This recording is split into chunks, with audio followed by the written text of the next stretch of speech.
Bonjour à tous, je suis Kylian Marlier, votre trader formateur. Bienvenue dans cette nouvelle vidéo dans laquelle je voulais parler avec vous de la gestion de trade en trading. Beaucoup de gens en fait sont pas rentables uniquement à cause de la gestion de trade. Qu'est-ce que je veux dire par là? Eh bien en fait, il y a l'analyse technique. Donc l'analyse technique, c'est le fait de mettre ses indicateurs, faire des tracés, des supports, des résistances, regarder si on a des figures, etc. Ensuite, on va voir l'analyse fondamentale. L'analyse fondamentale, en quelques mots, eh bien c'est justement regarder dans le calendrier économique les événements qui pourraient impacter positivement ou négativement l'actif qu'on est justement en train d'analyser. Donc on appelle ça des catalyseurs haussiers ou catalyseurs baissiers. Et une fois qu'on a fait notre analyse technique, notre analyse fondamentale et qu'on a décidé de mettre une position, on va avoir la gestion de trade. Donc le fait en fait d'avoir mis un trade, c'est une chose, mais ensuite eh bien il faut savoir le gérer. Le fait en fait de gérer son trade, c'est quoi? Eh bien ça va être de s'occuper des take profit, des stop loss, du break even, des stop loss créditeurs. En fait, c'est les clôtures partielles également, ça va tout ce qui va se passer après avoir mis la position. Et à plusieurs reprises,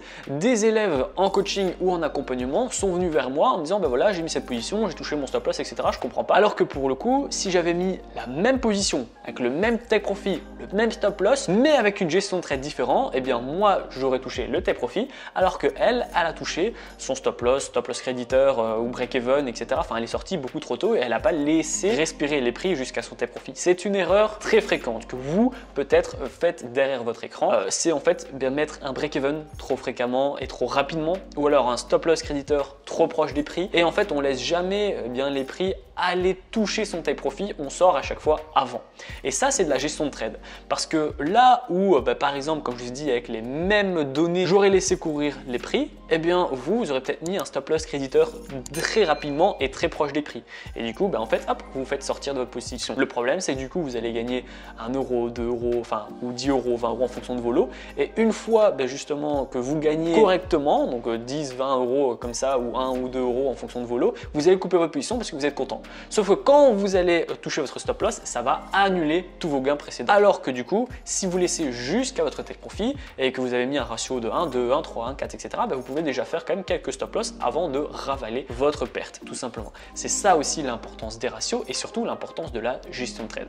Donc maintenant, mon conseil, comment justement gérer ces positions? Je vais d'abord vous recommander de ne pas mettre trop rapidement un break-even et un stop loss créditeur. C'est super important.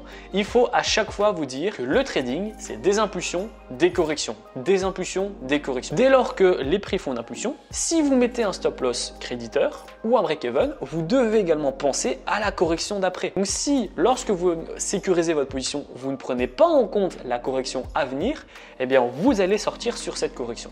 Alors que du coup, si vous prenez en compte la correction qui va arriver, eh bien vous allez laisser la correction et puis la prochaine impulsion sera plus haute que l'impulsion précédente en cas de hausse, ou l'impulsion sera plus basse que l'impulsion précédente en cas de vente, et donc vous êtes encore plus en gain que la première impulsion. Donc encore une fois, vous refaites attention à la correction, puis vous reprenez l'impulsion, etc. Ça c'est super important, c'est qu'il ne faut pas uniquement penser qu'il y a des impulsions, il faut également penser qu'il y a des corrections. Et si vous ne prenez pas en compte ce facteur, vous allez sauter à chaque correction. Donc moi ce que je vous recommande, c'est que la première impulsion, vous ne touchez pas. On ne touche pas les prix, on ne met pas de break-even, on ne met pas un stop loss créditeur, etc. Vous laissez du coup la correction, donc la correction acheteur, la correction vendeuse, etc. peu importe. Et ensuite, lors de la prochaine impulsion, à ce moment-là, vous mettez un break-even. Comme ça, en fait, vous avez déjà une correction à venir qui a été anticipée, plus la correction précédente. Et ensuite, lors de la prochaine impulsion, vous regardez la correction et ensuite vous commencez tout doucement à mettre un stop loss créditeur. Évidemment, c'est assez relatif ce que je vous dis, ça dépend des impulsions, de la taille des impulsions et de la taille des corrections. Mais moi, ce que je vous recommande, c'est qu'à chaque fois que vous avez une correction, vous touchez jamais à vos prix. Donc on pourrait chaque fois dire ah mais mince, les prix ont corrigé, je vais mettre mon stop loss créditeur ou je vais mettre mon break-even. Non.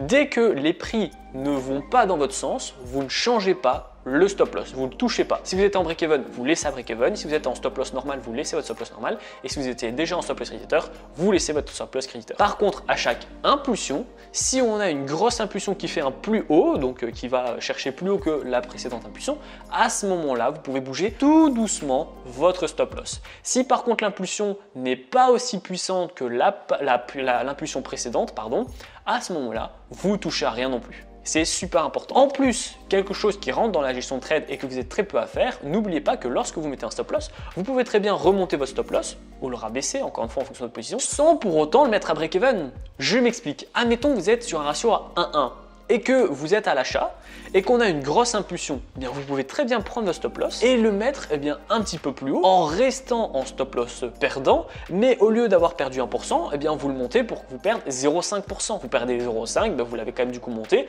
c'est entre guillemets déjà une victoire parce que vous perdez 2 fois moins que ce que vous vous étiez préparé à perdre. Donc vous pouvez très bien monter votre stop loss ou le baisser, toujours en étant en perte, mais en étant moins en perte que ce que vous étiez justement préparé, ce que vous avez calculé, etc. Ça c'est ce que je fais souvent, c'est qu'au lieu d'avoir 1% de perte, eh bien je vais le monter à 0,5. Et ensuite, une fois qu'il y a 0,5, la prochaine étape, c'est mon break-even. Et une fois que je suis en break-even, je vais monter un tout petit peu en stop loss réducteur. Et puis, je vais le remonter petit à petit sur les bases des impulsions précédentes. Et ça, eh bien, ça me permet du coup de laisser respirer les prix, d'avoir de la correction anticipée et surtout en marge, sans pour autant me faire plumer, me faire sortir. Et du coup, à ce moment-là, les positions, eh bien, je les laisse courir jusqu'au take profit. Donc voilà, c'est ce que moi je fais sur la gestion de trade, c'est ce que vous devriez faire. Du moins, n'oubliez pas que c'est pas tout blanc et tout noir, on passe pas d'un stop loss à directement un stop loss réducteur, vous pouvez y aller petit à petit et de toute façon, si vous avez peur que les prix se retournent, c'est que vous ne croyez pas en votre take profit et que vous ne croyez pas en votre analyse. C'est aussi simple que ça. La vidéo est terminée, j'espère que vous a plu. Dites-moi en commentaire si vous utilisez également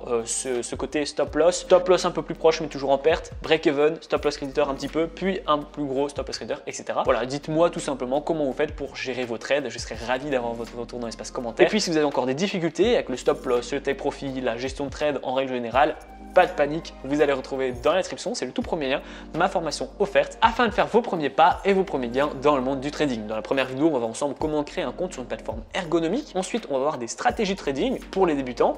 Je vais également vous donner des indicateurs qui vont dire quand acheter, quand vendre, quand couper votre position. Je vais vous donner ma stratégie personnelle qui m'a permis d'atteindre mes premiers 1000 € par mois avec le trading. On va voir justement ces fameux take profit et stop loss pour que vous puissiez être un trader qui dure dans le temps.